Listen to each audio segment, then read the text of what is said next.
Hello student, good morning. आज हम नया चैप्टर शुरू करने जा रहे हैं। चैप्टर फोर्थ है linear equation and inequalities in two variable. इसके अंदर दो टाइप है, एक तो आप लीनियर इक्वेशन पढ़ोगे और दूसरी चीज़ पढ़ोगे inequalities. Linear equation two variable की आपने 9th क्लास के अंदर इसका इंट्रोडक्शन और एल्जेब्रिक सॉल्यूशन मेथड इसकी पढ़ी थी। लीनियर इक्वेशन की सॉल्यूशन मेथड भी आपने पढ़ ली थी। Solution of linear equation in two variable, सबसे पहले अपन इसके अंदर दो एक्सरसाइज है, एक्सरसाइज 4.1 और 4.2। 4.1 के अंदर है linear equation in two variable और 4.2 के अंदर है इनइक्वालिटीज़। 4.1 के अंदर है linear equation in two variable और ये आपके है इनइक्वालिटीज इन टू वेरिएबल 4.2 के अंदर है। सबसे पहले डिस्कस करते हैं, we discuss about linear equation in two variable. Linear equation in two variable उसका solution of linear equation in two variable. There are two method solve linear equation of two variable. दो variable की linear equation को solve करने की दो method है, एक graphical method, दूसरी एल्जेब्रिक मेथड। अब linear equation of two variable क्या होता है, जैसे आपकी कोई इक्वेशन लिखी हुई है 3x + 4y = 7, इक्वल का साइन आया तो ये आपके हो गई इक्वेशन। ठीक है, इसके अंदर जिसकी वैल्यू अपन को पता नहीं होती, जिसकी वैल्यू अपन फाइंड करते हैं x और y, वो आपके होते हैं वेरिएबल। इसके अंदर वेरिएबल कितने, दो है, एक x है और दूसरा y है। लीनियर का मतलब होता है जो भी आपको वेरिएबल दिखेंगे उसकी पावर क्या होगी, 1। अगर पावर 1 है, वेरिएबल की पावर 1 है, तो वो आपके लीनियर होता है। वो इक्वेशन कैसी होती है, ऐसी इक्वेशन जिसमें जो भी वेरिएबल आता है, जैसे एक्स वाई, कोई भी वेरिएबल आता है, अगर उसकी पावर 1 हो तो उसको बोलते हैं लीनियर। अगर पावर 2 मिलती है, हाईएस्ट पावर 2 मिलती है, तो क्वाड्रेटिक, फिर क्यूबिक ऐसे चलता है। तो अगर पावर 1 है तो उसको बोलेंगे लीनियर इक्वेशन। ठीक है, दो वेरिएबल है इसलिए अपन इसको बोलेंगे टू वेरिएबल। तो ये आपके linear equation in two variable. ये लीनियर इक्वेशन है कितने वेरिएबल की, टू वेरिएबल की। इसके बारे में आपने 9th क्लास में स्टडी किया है। इसको सॉल्व करने की दो मेथड है। लीनियर इक्वेशन को जब सॉल्व करने का मतलब होता है एक्स और वाई की वैल्यू फाइंड करना। जब भी क्वेश्चन में लिखा हुआ है solve the following linear equation, तो आपको करना है एक्स और वाई की वैल्यू फाइंड करनी है। इसको सॉल्व करने की दो मेथड, एक ग्राफिकल मेथड, ग्राफ मेथड से ग्राफ बना के अपन इसको सॉल्व कर सकते हैं। दूसरी आपके एल्जेब्रिक मेथड, जिसको आपने 9th क्लास के अंदर स्टडी किया था। तो इस चैप्टर के अंदर अपन इस एल्जेब्रिक मेथड की स्टडी नहीं करेंगे। क्यों नहीं करेंगे, क्योंकि ऑलरेडी अपन ने स्टडी किया है। आपके कोर्स के अंदर ओनली 4 कौन सी मेथड है, ग्राफिकल मेथड है। एल्जेब्रिक मेथड 3 टाइप्स की है, सब्स्टिट्यूशन मेथड सॉल्व करने की, सब्स्टिट्यूट करके सॉल्व करना, एलिमिनेशन मेथड, एलिमिनेट करना एक्स और वाई दोनों में से किसी एक को, और तीसरी मेथड है क्रॉस मल्टीप्लिकेशन मेथड। ये तीनों मेथड आपने 9th क्लास में पढ़ी थी। इस चैप्टर के अंदर एल्जेब्रिक मेथड नहीं है, एल्जेब्रिक मेथड अपन पहले ही पढ़ चुके हैं। आपके सिलेबस के अंदर केवल ग्राफिकल मेथड है। ये ग्राफिकल मेथड है एक्सरसाइज 4.1 के अंदर। लीनियर इक्वेशन को सॉल्व करने की कौन सी मेथड है, ग्राफिकल मेथड, वो भी कौन सी एक्सरसाइज में 4.1 के अंदर। 4.2 के अंदर आपकी इनइक्वालिटीज़ है। तो अब सबसे पहले अपन ग्राफिकल मेथड पढ़ते हैं कि ग्राफिकल मेथड से आप किसी इक्वेशन को सॉल्व यानी एक्स और वाई की वैल्यू कैसे फाइंड करते हैं। सबसे पहले अपन ग्राफ कैसे बनाते हैं, ग्राफ बनाना है, फिर उसकी वैल्यू फाइंड करेंगे। तो ग्राफ बनाना देखते हैं। अब पढ़ते हैं ग्राफिकल मेथड। ग्राफिकल मेथड के अंदर आपकी दो इक्वेशन, जो लीनियर इक्वेशन है वो पेयर के अंदर गिवन होगी। मान लो कोई है a1x b1y + c1 = 0, एक लीनियर इक्वेशन ये है। दूसरी है आपकी a2x b2y, ये जनरल फॉर्म में है, c2 = 0। ये आपके दो लीनियर इक्वेशन है। जब भी लीनियर इक्वेशन का आप ग्राफ बनाओगे तो हमेशा एक स्ट्रेट लाइन आएगी। तो ये 3 टाइप से आ सकती है। इन लीनियर इक्वेशन का ग्राफ आपके 3 टाइप से हो सकता है। जब इसका ग्राफ ड्रॉ करोगे तो इसका जो ग्राफ आएगा वो 3 तरीके से आ सकता है। पहला है या तो ये दोनों एक दूसरे को इंटरसेक्ट करेगी, या तो क्या करेगी, एक दूसरे को इंटरसेक्ट करेगी, डायरेक्ट काटेगी एक पॉइंट पे, एक टाइप्स। दूसरा टाइप्स है इनका जो ग्राफ बनाओगे ये आपके पैरेलल भी आ सकता है, इंटरसेक्ट नहीं करेगी। दोनों लाइन कैसी आएगी, पैरेलल। ये दूसरा टाइप, इंटरसेक्ट करेगी, कहीं ना कहीं कटेगी, पहला टाइप्स। दूसरा आपके पैरेलल भी आ सकती है। और तीसरी टाइप की जो लाइन आएगी वो आपकी है कोइंसाइडेंस। कोइंसाइड का मतलब होता है एक दूसरे के ऊपर, दोनों लाइन एक दूसरे के ऊपर आएगी।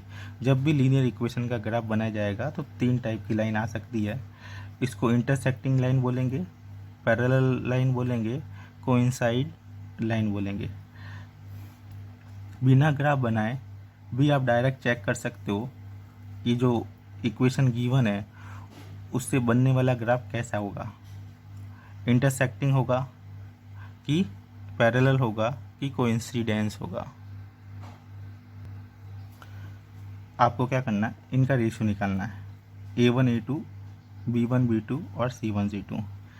अगर आप A1 A2 निकालते हो और वो B1 B2 के इक्वल नहीं आता है, दोनों अलग आता है, इन दोनों का रेशियो x का कॉफिशिएंट और सेकंड इक्वेशन से x का कॉफिशिएंट वो आपके A1 A2 होगा। फर्स्ट इक्वेशन से y का कॉफिशिएंट और सेकंड इक्वेशन से y का कॉफिशिएंट क्या हो जाएगा, B1 B2।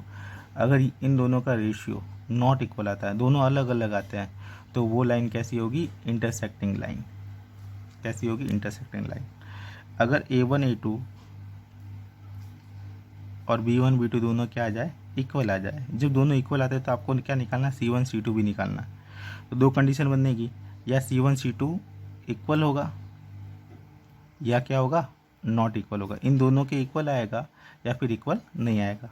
मान लो कि C1 C2 इन दोनों के इक्वल नहीं आता है, तो वो लाइन कैसी होगी, पैरेलल लाइन। या फिर तीनों इक्वल आ जाए, A1 A2 equal B1 B2 equal C1 C2, और वो लाइन कैसी होगी, कोइंसिडेंस लाइन। तीन टाइप की लाइन आपके आ सकती है। इंटरसेक्टिंग लाइन आप डायरेक्ट पता कर सकते हो, इंटरसेक्टिंग लाइन के लिए condition A1 A2 not equal B1 B2। Parallel line के लिए ये दोनों तो इक्वल आएंगे, ये इक्वल नहीं आएगा। और कोइंसिडेंस के लिए तीनों इक्वल आ जाए। तीनों इक्वल आ जाए तो आपकी जो बनने वाली लाइन है वो आपके कौन सी लाइन होगी, कोइंसिडेंस लाइन। यहाँ पे जब सॉल्यूशन निकालोगे, जब आपके A1 A2 not equal B1 B2 आता है, तो उसका जो सॉल्यूशन आएगा, जिस पॉइंट पे लाइन कट रही है वो इसका क्या होता है, सॉल्यूशन होता है। और कितने सॉल्यूशन है, एक सॉल्यूशन है। जब एक सॉल्यूशन होता है तो उसको अपन बोलते हैं यूनिक सॉल्यूशन।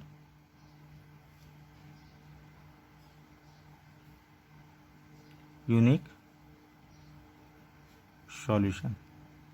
एक पॉइंट पे जब लाइन इंटरसेक्ट करती है तो उस एक पॉइंट पे इंटरसेक्टिंग लाइन का जो सॉल्यूशन होगा वो आपके एक सॉल्यूशन होगा।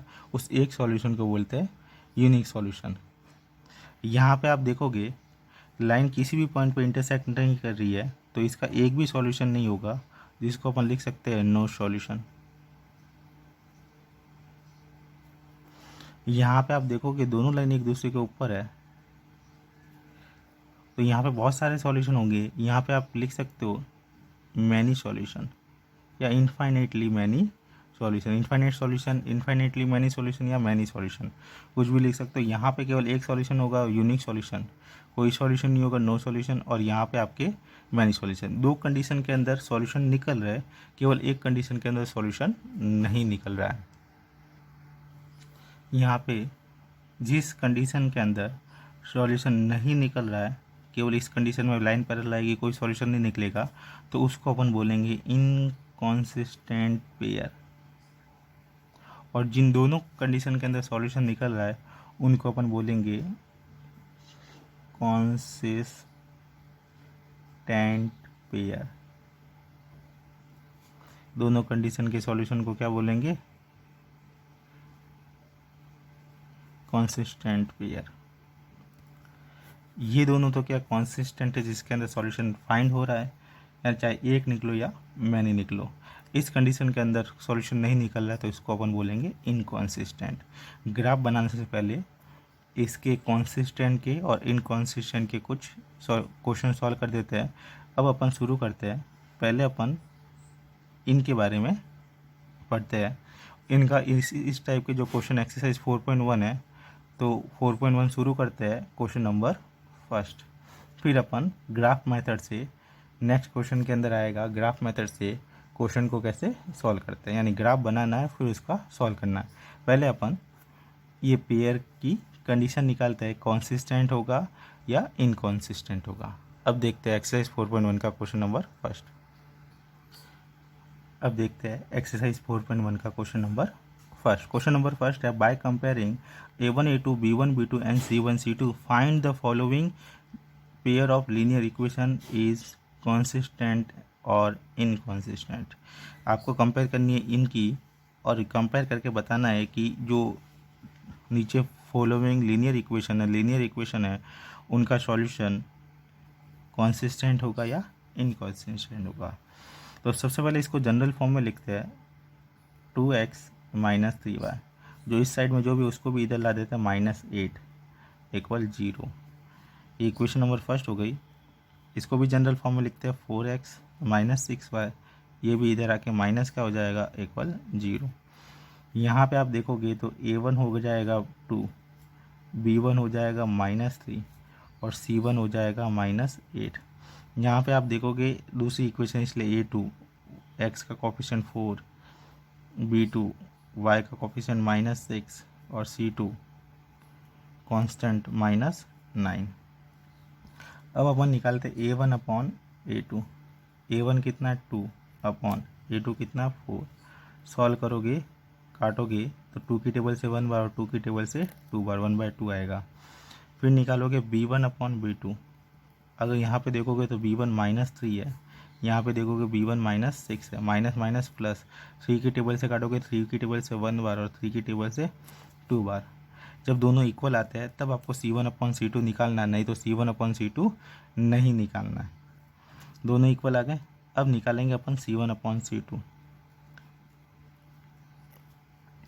c1 है -8 और c2 है -9, माइनस माइनस प्लस हो जाएगा तो 8 अपॉन 9।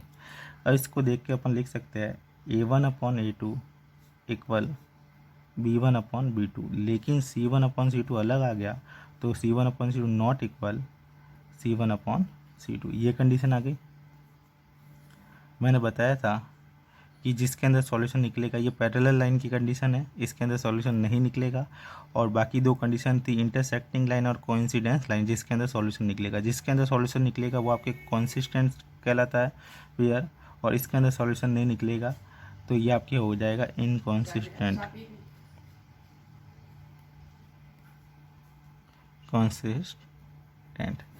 तो ये क्या हो जाएगा, इनकॉन्सिस्टेंट। एक क्वेश्चन और सॉल्व करते हैं। इसके अंदर 3 है, फर्स्ट के अंदर 3 क्वेश्चन है, 2 मैं करवाता हूँ, एक आपको सॉल्व करना है। एक और ले लेते हैं। क्वेश्चन है इसके अंदर, क्वेश्चन नंबर 3 है फर्स्ट का। 3 के अंदर एक इक्वेशन दे रखी है, 3/2x प्लस 5/3y इक्वल 7। जो 7 उस साइड है, इधर आके -7 इक्वल 0। दूसरी इक्वेशन दे रखी है 9x माइनस 10y इक्वल 14 है, 14 इधर आके -14 इक्वल 0। ये आपके दो इक्वेशन है। इसके अंदर 4 क्वेश्चन है, 2 मैं सॉल्व करवा रहा हूँ, 2 आपको सॉल्व करना है, ठीक है। देखो एक क्वेश्चन है, ये एग्जाम्पल से लिया हुआ है। ये आपके एक्सरसाइज का क्वेश्चन है, एक्सरसाइज 4.1 का क्वेश्चन और फर्स्ट का फर्स्ट है, और ये आपके एग्जाम्पल का क्वेश्चन लिया हुआ है ताकि आप बचे हुए क्वेश्चन खुद सेल्फ सॉल्व कर सकें। एग्जाम्पल का क्वेश्चन करवा रहा हूँ, ये एग्जाम्पल का है। इसमें देखोगे तो a1 आ जाएगा 3/2, b1 आ जाएगा 5/3 और c1 आ जाएगा -7, a2 आ जाएगा 9, b2 आ जाएगा -10 और c2 आ जाएगा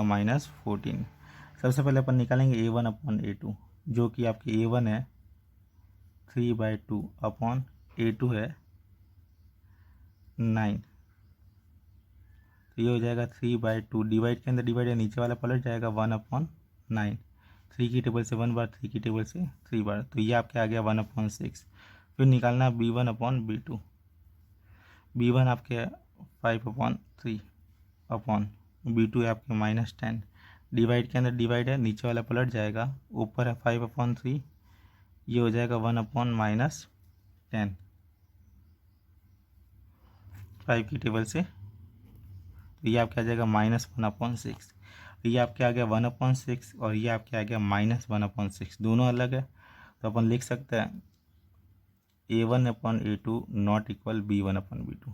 अगर ये दोनों नॉट इक्वल आता तो C1/C2 नहीं निकालना है, तो सीधे ये क्या हो जाएगा कॉन्सिस्टेंट। ये वाली कंडीशन आती है तब भी कॉन्सिस्टेंट होगा, और ये वाली कंडीशन आती है A1/A2 B1/B2 इक्वल C1/C2, तब भी क्या होगा कॉन्सिस्टेंट होगा। ये कंडीशन आती है तो क्या हो जाएगा इनकॉन्सिस्टेंट, तो ये भी आपके क्या है कॉन्सिस्टेंट है। एक्सरसाइज है उसका क्वेश्चन नंबर फर्स्ट के अंदर 3 क्वेश्चन है, 4 क्वेश्चन है, उसको आपको सॉल्व करना है। बता देता हूँ,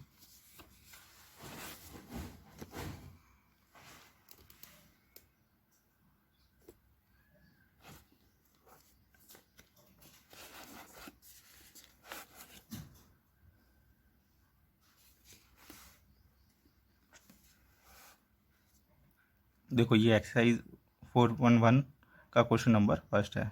इसके अंदर एक मैंने करवा दिया, बाकी की ये 3 क्वेश्चन आपको करना है। वही आपको A1/A2 B1/B2 C1/C2 निकालना है, और सॉल्व करोगे तो आपके पास में या तो कॉन्सिस्टेंट आएगा या इनकॉन्सिस्टेंट आएगा। इस फर्स्ट वाले क्वेश्चन में आपको ये बताना है कि कॉन्सिस्टेंट है या इनकॉन्सिस्टेंट है, ये आप खुद सॉल्व करना। धन्यवाद। नेक्स्ट क्वेश्चन हम नेक्स्ट वीडियो के अंदर करेंगे।